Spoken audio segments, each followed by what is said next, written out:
अगदी ज्ञान नसलेल्या अंगणवाडी मधल्या शिक्षणाच्या सेवा आलेला आहे. जसं येईल तसं करते ते पचवून घ्यायचं. कारण तुम्ही सगळे श्रोते कसे आहेत, महेशाची मूर्ती आहे. तुम्ही खूप ज्ञानी आहात आणि ज्ञानी तुम्ही असल्यामुळे मी काही जरी बोलले तर ती तुम्ही समजून घेणार आहात, ह्याच्यात काही शंका नाही. तर आपण अभंग कोणतं घेतलेलं आहे आज की एकनाथ महाराज. आता ह्याच्यामध्ये मला सगळे पाची ओवी काही सोडवायचे नाही. फक्त आपल्याला केले कर्म झाले त्याची भोग आले ह्याच्यावर घ्यायचं. ओळखीला हरी धन्य तो संसार. ज्या ज्या व्यक्तीने ईश्वराला ओळखले ते धन्य झाले. तुम्ही सगळे ईश्वराला ओळखलात म्हणून तुम्ही इथं सप्त्यामध्ये येऊन बसला. नाही तर बरेच प्राणी मात्र आहेत, बरेच जीव आहेत, परंतु प्रत्येकाला मिळतंय का? मिळत नाही. काय मिळत नाही? तो त्यांचा प्रारब्ध, तो त्यांची कर्म. प्रत्येकाच्या कर्माशिवाय आपल्याला फळ मिळत नाही. तर ज्या ज्या लोकांनी ईश्वराला ओळखले त्यांनी संसारामध्ये मोक्ष त्यांचे घरी रिद्धी सिद्धी सहित. काय सांगते की ईश्वराला ज्यांनी ओळखले त्यांचा संसार फक्त धन्य झाला नाही, फक्त सुफळ झाला नाही, तर रिद्धी सिद्धी सुद्धा त्यांच्या घरामध्ये मोक्षाबरोबर येतात. मोक्ष तुमच्या घरी येऊन उभं राहतो जर ईश्वराला ओळखलो तर. आपण जर ईश्वराला ओळखलो तर मोक्ष सुद्धा आपल्या घरामध्ये रिद्धी सिद्धी सहित येतात. फक्त मोक्ष येत नाही, त्याच्यावर रिद्धी सिद्धी येतात. परंतु रिद्धी सिद्धीच्या नादीला लागलं की पुन्हा माणूस वाहून जाते. सिद्धी लावी पिशे कोण तया पुशे. जेव्हा सिद्धी येते, सिद्धी म्हणजे काय आपल्याला सांगितलेलं आहे, चिंतामणी कल्पतरू. जे चिंतील शब्द आपल्याला होतंय, सगळंच मनासारखं कसं होतंय हो, सगळं त्यांचं सगळं चांगलंच कसं होतंय हो, ती सिद्धी आहे. परंतु त्या सिद्धीच्या नादीला लागायचं नसतं. जे लोक सिद्धीच्या नादीला लागले ते वेडे झाले. मग ते काय करतात, मला भूत कळतंय, मला भविष्य कळतंय. मग ती लोक भूत भविष्य सांगण्यात रमणार की माझं शब्द खरं होतंय, तुम्ही या माझ्याकडं म्हणणार. मग त्या संसारामध्ये 4 पैसे कमवण्यासाठी सर्व लोकांना एकत्र करणार आणि त्याच्यामुळे जवळ आलेला भगवंत सुद्धा लांब जातो. म्हणून सिद्धीच्या पाठीमागं कधी लागायचं नाही. नेले राजहंशी पाणी काय सांगितलेलं आहे. सिद्धी कसं आहे की ते पिसं लावतंय, वेड लावतंय. त्याप्रमाणे आपल्याला राजहंस सगळ्यांना माहित आहे, काल्पनिक आहे, आपल्याला सगळ्यांना माहित आहे. राजहंस काय करतंय, दूध आणि पाणी जर एकत्र भांड्यामध्ये असलं तर दूध पितंय आणि पाणी बाजूला काढून ठेवतंय. मग आपणही श्रोते मंडळी काय करायचं असतंय, अहो कितीही प्रवचनकार लोकांनी कितीही जरी सांगितलं तर त्याच्यातलं नवनीत आपल्याला घ्यायचंय, त्याच्यातलं लोणी जे आहे ते आपल्याला घ्यायचंय. एकदा लोणी कडवून तूप झालं की ती तूप पुन्हा कशात मिसळतंय का? मिसळत नाही. दुधात दिसलं तरी तरंग दिसते. त्याप्रमाणे आपल्याला सगळे शब्द आपल्याला घेता येत नाही, सगळे दृष्टांत आपल्याला घेता येत नाही, आपल्या लक्षातही राहत नाही. सगळ्या गोष्टी लक्षात राहतंय का? राहतच नाही. आता आम्ही सारखाच म्हणतो लक्षात राहत नाही, लक्षात राहत नाही. एकदा आदित्य बिर्लाला विचारले म्हणून एका माणसानं की आमच्या लक्षातच राहत नाही हो, माझं खूप विसराळू आहे.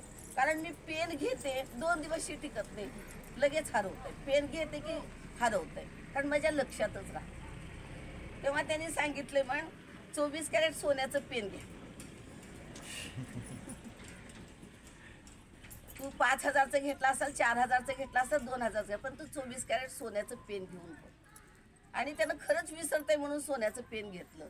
10 वर्षानंतर बिर्लाने विचारले तुझं पेन हरवलं का? नाही पण माझ्याजवळ तसंच आहे.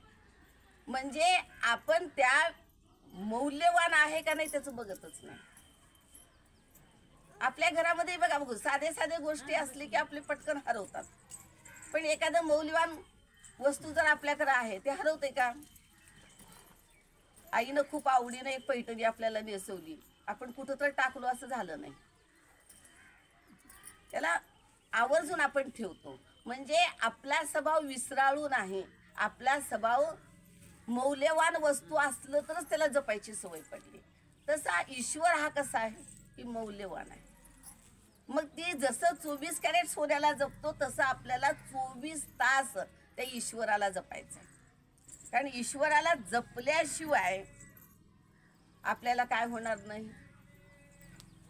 ओळखीला हरिधन्य तो संसारी. मग आपल्याला जर संसारामध्ये धन्य व्हायचंय, आपल्याला संसार आणि परमार्थ ही दोन्हीलाही एका सांगडमध्ये ठेवायचंय. कारण आपण सगळे संसारिक आहोत. आता आम्हाला काही लहानपणापासून आम्हाला संन्याशी म्हणून कोणी म्हणलं नाही. आपण लग्न करून घेतलो, गृहस्थाश्रम केलो.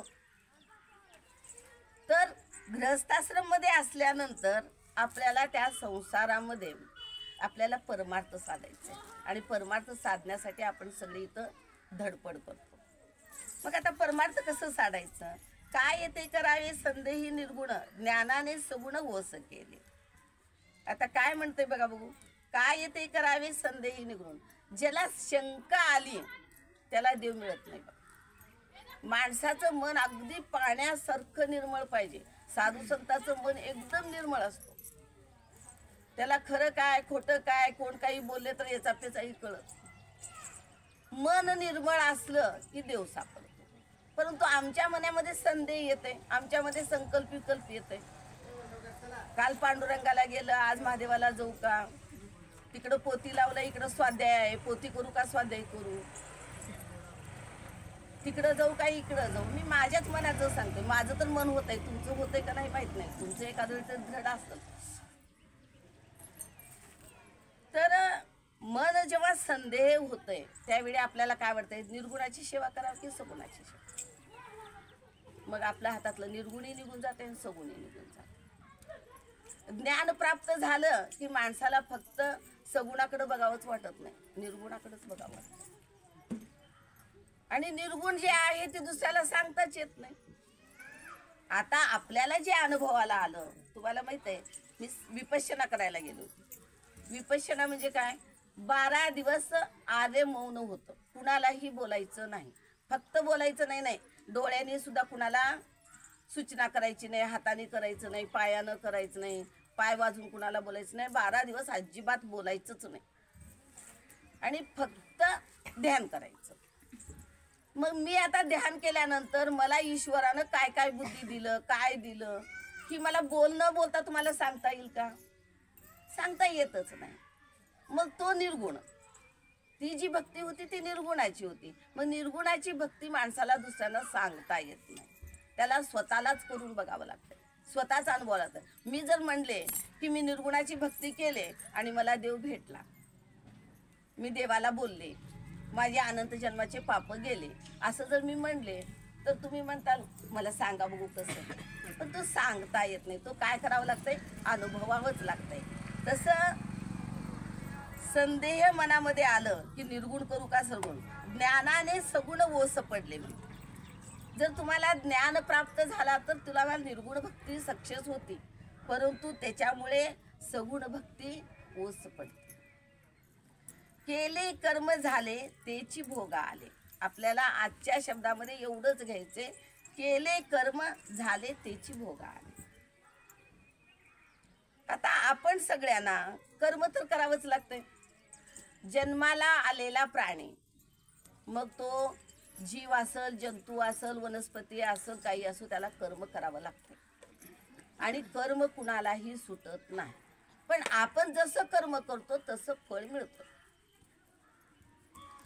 बाकीच्या सगळ्या गोष्टीमध्ये शास्त्रज्ञाचं, ऋषींचं सुद्धा मतभेद आहे. ज्ञानामध्ये मतभेद आहे की ज्ञान असं करावं, ज्ञान तसं करावं, भक्ती कशी करावी. नारद सूत्रामध्ये भक्ती कशी करावी सांगितलं, त्याच्या विरुद्धात शंकराचार्यांनी सांगितले. प्रत्येकाच्या मतभेद भक्ती कशी करावी ह्याच्यामध्ये सुद्धा आहे, परंतु कर्मामध्ये नाही. प्रत्येकाने म्हणतात कर्माला, तुम्ही जन्माला आलात तर तुम्हाला कर्म करावं लागतं.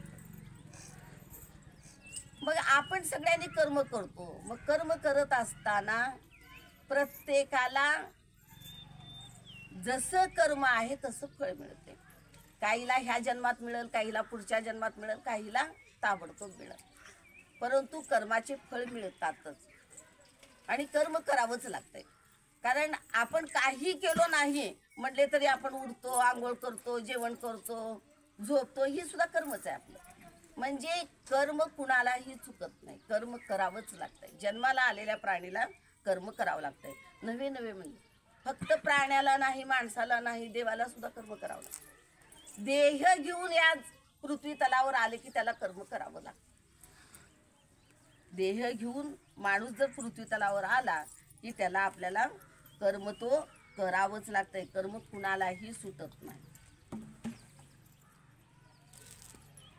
भगवंतांनी सांगितलेलं आहे. आणि अनेक तत्ववेत्ते, अनेक ऋषीमुनींनी आपल्याला भरपूर वेद लिहून ठेवलेले आहे. वेद आहेत, पुराणं आहेत. प्रत्येक संतांनी आपापले विचार मोठमोठ्या मताने मांडून ठेवलेले आहे. आणि त्याच्यामध्ये सांगितलेलं आहे, भगवंतांनी काय सांगितलं की कर्म कुणालाही चुकत नाही. कर्मे भोग नल राम युधिष्ठरा. नल राजाला कर्म सुटलं नाही, रामाला भोग सुटलं नाही, युधिष्ठराला भोग सुटलं नाही. कर्मे श्रीराम वनवासा गेला, कर्मे रावण क्षय पावला, कर्मे दशरथ वियोग मेला, वियोग घडला सीतादेवीला. आपल्याला सगळ्यांना माहित आहे. आणि ही सगळ्यांची कथा सुद्धा आपल्याला माहित आहे. कारण आपल्याकडं 3-3 सप्ताह होतात आणि त्याच्यामुळे सप्त्यामध्ये एकादशीमध्ये कीर्तन प्रवचन सारखं असतंय आपल्याकडं. आणि ती असल्यामुळे प्रत्येक जण, तुम्ही सगळ्यांनी ज्ञानी आहात, त्याच्यामध्ये काही वाद नाही. परंतु आपल्याला एवढं ज्ञान असून सुद्धा आपल्याला कर्माचे फळ भोगत असताना आपल्याला काय वाटतंय की मी एवढं काही केले नाही. की प्रत्येकाला वाटतंय, मला तर वाटतंय की काय की मी काही वाईट केलेच नाही, मग मला असं का होतंय. परंतु कर्म जसंच्या तसं देव देत. माग ज्यावेळी सत्य लोक होतं त्यावेळी कशी होते लोक, ऋषी मंडळी, ती सत्य ते सत्यच होतं. तुम्हाला सगळ्यांना मी मागे एक कथा सांगितली, शंख आणि लिखिताची. शंख आणि लिखित हे 2 सख्खे भाऊ होते. त्यांनी वागत कसं होते मागचं आपल्याला बघायचं. ती दोघं सख्खे भाऊ होते, दोघांची वाटणी झाली होती. आणि शंख काय केला, चालत चालत चालत गेला. त्याचं शेतकरी संपलं, त्याच्या लक्षातच आलं, पुढच्या शेतात गेला. आणि तिथं गेल्यानंतर त्याला पिकलेला पाड असलेला आंबा दिसला. आंबा दिसल्यावर कुणाच्याही तोंडाला पाणी सुटलं. आपल्यालाही वाटते, जर पिवळा जर आंबा जर झाडाला दिसला तर ही मला मिळालं तर किती चांगलं होईल. कारण साहजिकच आहे, कारण मनुष्य गुण आहे ते. आणि त्याप्रमाणे त्या शंखाला जेव्हा ते आंबा दिसला, त्यानं ते आंबा घेतला आणि खाल्ला. आणि तेवढ्यात लिखित आला. लिखित म्हणला, कसं काय इकडं आलास दादा. त्यानं असं असं बघितलं, ही झाड कुणाचं आहे. तेव्हा त्याच्या लक्षात आलं की लिखिताच्या झाडाचा आंबा मी तोडलो. लिखितला म्हणला, त्यानं माझ्या लक्षात आलं नाही रे, मी तुझा आंबा तोडलो आणि माझ्याकडून खूप मोठी चूक झाली. आता त्यानं म्हणलं, काय फरक आहे, खायचं फळ होतं, खाल्लं असेल तू, राहू दे. नाही नाही म्हणला, ही दुसऱ्यांचा आंबा न सांगता तोडणं ही चोरी आहे. आणि ही चोरी माझ्या हाताने केलेली, माझ्या हाताला शिक्षा व्हायला पाहिजे. त्यानं म्हणला, जर आरोपीला कुणीतरी अर्ज करायला पाहिजे ना, हा आरोपी आहे म्हणून. तुझ्या विरुद्ध कुणी बोलतच नाही तर तू कशाला म्हण लागलास. नाही नाही म्हणला, की मला लक्षात आले की तुझं झाड आहे, माझ्या लक्षात नव्हतं, मी आंबा तोडलो, मग माझ्या हाताला शिक्षा झालं पाहिजे. मग त्यानं राजेसाहेबाकडे गेला. राजाला म्हणला, मी चोरी करायचं काम केलं, त्यासाठी मला शिक्षा करा. त्यांनी म्हणले, फिर्यादी कुठे आहे, की तुझ्या विरुद्ध कुणीतरी फिर्यादी दिला तरच मी आरोप म्हणून सिद्ध करतो. नाही म्हणला, मी सांगतो की म्हणला, मी माझ्या हाताने आंबा तोडलो, की दुसऱ्यांच्या शेतातला मी चोरी केलो, माझा हात तुम्ही तोडलं पाहिजे. राजा म्हणला, नाही म्हणला, जोपर्यंत फिर्यादी येत नाही तो पण मी आरोपीला काहीच करू शकत नाही. मग त्यानं राजेसाहेबाला विचारला. राजेसाहेब म्हणला, ह्याला शिक्षा काय सांगा. तुम्ही मला शिक्षा देऊ नका, पण शिक्षा काय आहे ती तर सांगा. जर एका व्यक्तीच्या शेतामधलं चोरून आंबा तोडला तर त्याला काय शिक्षा आहे? तर आपल्याकडे शिक्षा आहे, ज्या हातानं तोडले ते हात तोडायचं. शंकानं तिथलं तलवार घेतलं आणि आपला हात आपल्या आपण छाटून घेतलं. ही आहे सत्य आणि ही आहे भारतीय धर्म.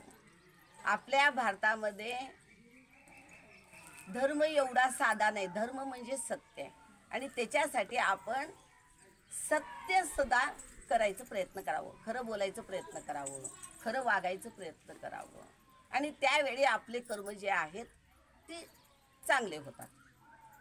परंतु आम्ही काय म्हणलो असतो, आई कुणीच पाहिलं नाही. आपल्याला सरळ वाटलं असतं, कुणी पाहिलंच नाही, मी चोरलोच नाही, मी त्या शेतातला आंबे आणून इथं तोडत होतो, खात होतो म्हणून म्हणलो असतो का नाही आपण. मग आपले कर्म जे आहे ते कुठं चुकतात ही शंका आणि लिखिताचं जर आपल्याला घटना बघितल्यानंतर एवढे सत्यवादी लोक होते ते. आपण हरिश्चंद्र राजाचं बघतो, नलराजाचं बघतो, ती लोक सत्यवादी होते. स्वप्नामध्ये राज्य दिले तर त्यानं खरं खरं राज्य देऊन टाकलं विश्वामित्राला. हरिश्चंद्रानं स्वप्नामध्ये राज्य, स्वप्न पडलं आणि स्वप्नामध्ये माझं राज्य मी दान केलो, सकाळी उठली की आंघोळ केली की राज्य सगळं दान करून टाकलं. मग एवढे सत्यवादी लोक होते म्हणून त्यांना कर्म भोगावं लागत नाही. आज आपल्याला कर्म खूप भोगावं लागतंय, कारण आता कलियुग आहे आणि कलियुगामुळे आपले शरीर जे आहे, तन मन सगळंच आपलं काय झालं, दूषित झालेलं आहे. तर आपण बघू की तुम्हाला सगळ्यांना श्रीराम वनवासाला का गेला ही माहिती आहे आपल्याला. रावणाचा छय काय झाला, सीताला घेऊन आल्यामुळे रावणाचं राज्य कशा प्रकारे गेलं ही आपल्याला माहित आहे. दशरथाला वियोग का झाला ही माहित आहे, कारण श्रावण बाळामुळे दशरथाला वियोग झाला. श्रावण बाळाचं काय झालं होतं की त्याच्या आई वडिलाला घेऊन काशीला त्यानं निघाला होता आणि त्याच्या वेळी श्रावण बाळाला दशरथ राजाचा बाण लागला आणि त्याच्यामुळे काय झालं, वियोग झाला. ही आपल्याला सगळ्यांना माहित आहे सगळे कथा. आता आपण एकच कथा घेऊन पुढे जाऊ, कारण तीच कथा जर वाढवत बसलो तर दृष्टांतर द्यावंच लागणार आहे. दृष्टांत सांगितल्याशिवाय आपल्याला लवकर लक्षात येणार नाही. वियोगे घडला सीतादेवी. काय वियोग घडला सीतादेवीला? दोनदा नवऱ्याला सोडून तिला जावं लागलं वनवासामध्ये. का घडला, काय झालं, कशामुळे सीतादेवीला अशी प्रसंग आला, माहित आहे कथा सगळ्यांना?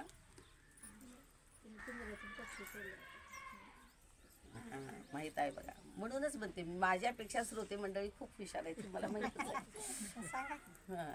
तर काय झालं, सीतादेवीनं एक दिवशी बगीच्यामध्ये फिरत होती आणि बगीच्यामध्ये फिरायला गेल्यानंतर तिथं एका रागूनं मैनेला रामायणाची कथा सांगत होती.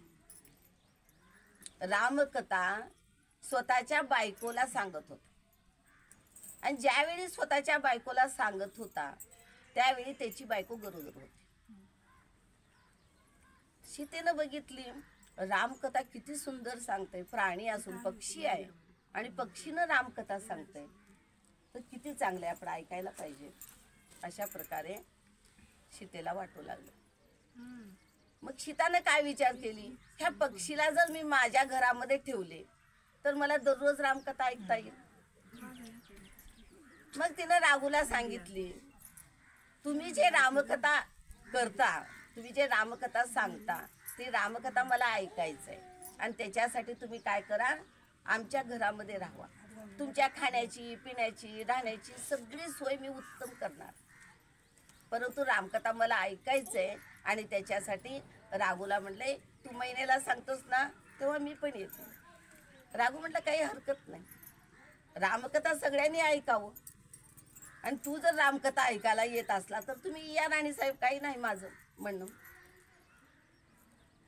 एक जनक कुमारी होती ती आणि म्हणून तिला सांगितलं की ये ऐकत जा, परंतु तिनं एक अट घातली, तुम्ही दोघंही एका पिंजऱ्यात राहावा, तुमच्या खाण्यापिण्याची व्यवस्था मी सगळं करतो.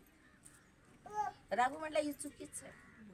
मी रामकथा करतो, रामकथा करत असताना मी दुसऱ्यांचं अन्न खाणार नाही. कारण अन्न कधीही स्वतःच्या कष्टाचं खावं. अन्न कधीही खात असता स्वतःच्याच कष्टाने. स्वतःच्या शेतीचं काम करा, स्वतःच्या घरचं काम करा, स्वतःच्या मुलाची कमाई खावा, स्वतःच्या नवऱ्याची कमाई खावा, स्वतःच करा. पण इतरांचं खाऊन रामकथा करायचं नसतंय. आणि त्याच्यामुळे मी काय करणार आहे, मला स्वतःच्या कमाईचं खायचं आहे. त्यामुळे पिंजऱ्यामध्ये तुम्ही किती जरी अन्न दिलात तर ते अन्न मी खायला योग्य नाही. सीतादेवी म्हणजे असं नाही म्हणली, तू रामकथा सांगतोस त्याच्या बदली मी अन्न देणार आहे. आणि त्याच्यासाठी रामकथा ऐकायला माझ्या पिंजऱ्यातून राहिलाच पाहिजे. सीतानं बंधन भरपूर घालू लागली.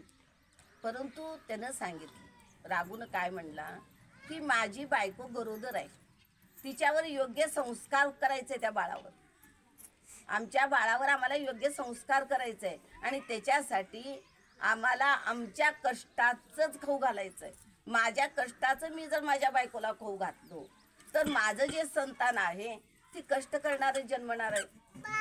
मी जर कुणाचं तर आयतं खाऊ लागलो, लुबाडून खाऊ लागलो तर माझं लेकरू तसंच निघल. कोण बोलतेत? राघू आणि मैना. आपण मानवत, आपण फक्त मन आणि हे करून विकायचं आहे की मन आणि बुद्धी आपल्याला जास्त आहे पक्षापेक्षा. तरी सुद्धा तो पक्षी सांगतोय की मला माझ्या कष्टाचंच माझ्या बायकोला घालायचं आहे. सात्विक अन्न घालायचंय. जर आयतं खाल्लं तर माझ्यामधले रजोगुण वाढल, आयतं खाल्लं तर राजसवृत्ती माझ्यामधले वाढणार आहे. त्याच्यासाठी सात्विक विचाराचं अन्न खाण्यासाठी मला स्वतःला कष्ट करूनच खावं लागल. त्यावेळी सीताने एक आयडिया केली. सीता काय म्हणली, म्हणली बरोबर आहे म्हणली, तुम्ही काय करा आता, तुमच्या बायको बरोबर आहे त्याच्यामुळे तुमच्या बायकोला तुम्ही कष्टाचंच खाऊ घाला, पण बायकोला मी पिंजऱ्यात ठेवते, तुम्ही जावा फिरायला आणि तुम्ही फिरायला जाऊन अन्न आणा आणि तिला खाऊ घाला. परंतु तुमच्या बायकोला मी पाठवून देत नाही. ती म्हणली का बरं? आम्ही दोघंही जातो, भरारी मारतो, खातो आणि रामकथा ऐकायला तुमच्याजवळ येतो. नाही म्हणली. अहो माणसावर आज विश्वास नाही, माणसं खरं बोलणार. तुम्ही तर पक्षी आहात, तुम्ही खरं बोलता कशावरून? आणि तुम्ही गेलात तिकडेच गेलात तर मी काय करू? सीताला वाटू लागलं ही चुकीचं आहे. मी जर तुम्हाला पाठवून दिलं तर मला रामकथा ऐकता येणार नाही आणि त्याच्यासाठी तुम्ही तुमच्या बायकोला इथंच ठेवा आणि तुम्ही भरारी मारा. आणि त्याप्रमाणे काय झालं, अखेरला सीतेचा हट्ट होतं, त्यांनाही नाविलाज झाला. त्यानं म्हणला राहू दे, माझ्या बायकोला असंही आता काही काम करता येत नाही, माझ्या बायकोला मी ठेवतो आणि दररोज अन्न माझं मी आणतो, माझ्या बायकोला खाऊ घालतो आणि रामकथा सांगतो. आणि त्याप्रमाणे काही दिवस गेले. राघू दररोज भरारी मारायचा, इकडं तिकडं चारा आणायचा आणि चारा आणून आपल्या बायकोला खाऊ घालायचा आणि रामकथा करताना सीता येऊन बसायची आणि रामकथा ऐकायची. पण तो एक दिवस काय झाला, राघू गेला चारा आणायला, पण राघू आलाच नाही. वादळ वारा इतकं सुटलं आणि त्याच्यामुळे त्याला येताच येईल. राघूला जेव्हा येता येईना त्यावेळी तिची बायको अस्वस्थ झाली. तिनं म्हण लागली, सीतादेवी आता मला सोडा, एवढा उशीर झालाय, माझा नवरा आज आला नाही आणि का आला नाही ते मला काही कळेनाच. माझा नवरा अजून येईना, माझे पतिदेव आल्याशिवाय मला जेवण करायचं नाही आणि त्यांनी अजूनही चारा घेऊन आले नाहीत. का आले नाहीत मला कळेना. आणि त्याच्यासाठी तुम्ही काय करा, काही करून मला ताबडतोब माझ्या पतीला भेटायची इच्छा होऊ लागली. माझ्या पतीला भेटण्यासाठी तुम्ही आज्ञा द्या, मला सोडा, मी जाऊन थोडं इकडं तिकडं आमचे कोण परिवारातले भेटले तर त्यांना विचारते माझा नवरा कुठं गेले, काय आहे, मला काहीतरी विचारता येईल. नाहीतर मी वर आकाशामध्ये भरारी मारून काय करणार आहे की आवाज देईन, माझा आवाजाच्या दिशेनं माझा नवरा परत येईल आणि त्याच्यासाठी तुम्ही मला सोडा. पण सीता म्हणली नाही, तू गर्भवती आहेस, तुला भूक लागली, मी अन्न देते, तू इथंच खा. तिनं म्हणली माझा पतिदेव आल्यापासून येत पण मी खाणारच नाही, कारण माझ्या नवऱ्याने सांगितलंय कष्टाचंच अन्न खाऊ म्हणून, तुमचं अन्न मला खायचं नाही. इतकी विणवणी करू लागली ती मैना, इतकी विणवणी करून सांगू लागली की काही करून मला सोडा. परंतु सीता सोडायला तयार होईल. ज्यावेळी सीता सोडलीच नाही त्यावेळी मात्र मैनेला इतकं वाईट वाटलं. तिनं म्हणली आता काही खरं नाही. म्हणली माझ्या पोटातलं बाळ अस्वस्थ झालंय, भुकेनं व्याकुळ झालंय, माझा नवरा येईना, आणि आता तर माझा नवरा येईना म्हणून मी जेवण करणारच नाही, कारण मला त्याची काळजी वाटू लागली. त्यांनी कुठं जरी असले तर काही केले तरी मला भेटायला आलेच असते, पण तो आज मला त्यांनी भेटायला येत नाही. ह्याचं कारण त्यांना कोणत्या तर मोठ्या पक्षीनं पकडलं का, काय झालं असेल, आणि त्याच्यासाठी मला आता राहायचं नाही. मी माझं जीव काय करणार आहे, देऊन टाकणार आहे, माझ्या देहाचा त्याग करणार आहे. मैनेनं देहाचा त्याग करायला तयार झाली. मैनेनं देहाचा त्याग करायला तयार झाली. संकल्प केली की देवा, ही माझं शरीर जे आहे ते तू आता घेऊन जा. आणि संकल्प केली, आता जीव जातय. तितक्यातच काय झालं, तिचा नवरा राघू परत आला. परत आल्यानंतर तिनं म्हणली तुम्ही सुखरूप आहात, ह्या गोष्टीचा मला आनंद झाला. म्हणली मैना काय म्हणली, तुम्ही सुखरूप आहात ह्या गोष्टीचा मला आनंद झाला, परंतु मी माझ्या मृत्यूसाठी मी काय केले, संकल्प सोडले. आता माझ्या मृत्यूशिवाय भाग नाही आणि त्याच्यासाठी मी जीव देणार आहे. राघूला खूप वाईट वाटलं. राघूनं म्हणला तू असं करू नको, तुझ्या बाळासाठी माझ्यासाठी तू जिवंत राहा. तिनं म्हणली एकदा मी संकल्प सोडलेला आहे आणि त्याच्यासाठी मी मृत्यूला आता जवळ करणार आहे. आणि मैना मृत्यूला जवळ केली आणि मैना मरून गेली. आणि मैना जेव्हा मरून गेली तेव्हा राघूला वाईट वाटलं आणि राघूने सीतेला राघू सीतेला काय म्हणून शाप दिला, तुझा आणि तुझ्या पतीचा तर वियोग होईलच, परंतु तुझ्या पोटात जेव्हा बाळ येईल त्यावेळी तुझा नवरा तुझ्याजवळ राहणार नाही. आणि ज्यावेळी तुला तुझ्या नवऱ्याजवळ जायची इच्छा होईल त्यावेळी तुझं मृत्यू होईल.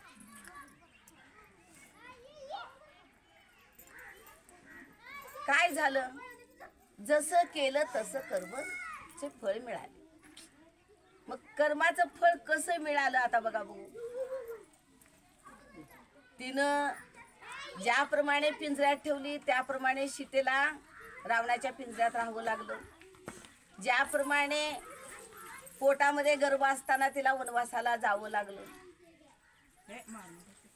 आणि ज्यावेळी त्या नवऱ्याचं लेकराचं सगळ्यांचं भेट झालं त्यावेळी सीताला आपलं देह समर्पित करावं लागलं.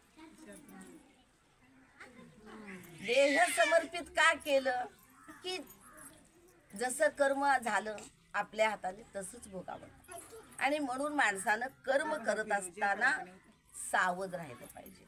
कधीही कर्म करत असताना आपण सावध राहिलं पाहिजे. आता कर्म हा आपल्या प्रत्येकाच्या हाताने होतच असतं. आपण म्हणतो म्हातारपणी आम्हाला का त्रास देऊ लागलेत, परंतु आपण काही गोष्टी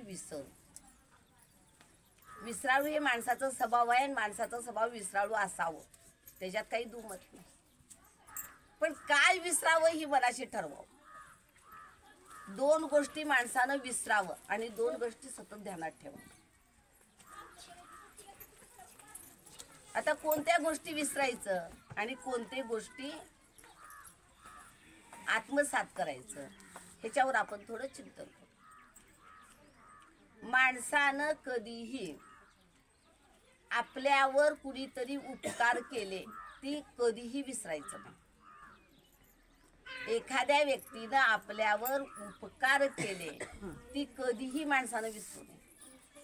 आपण काय करतो, 10-10, 15-15 वर्षाची मैत्री असते. 15 वर्षामध्ये अनेक वेळा त्यांच्या घरी आपण जेवण केलेलं असतो, अनेक वेळा त्यांचं काम केलेलं असतं, त्यांनी आपल्याला मदत केलेलं असतं. परंतु ज्यावेळी आपलं आणि त्यांचं वितुष्टता येतंय त्यावेळी आपण त्या केलेला उपकार सगळं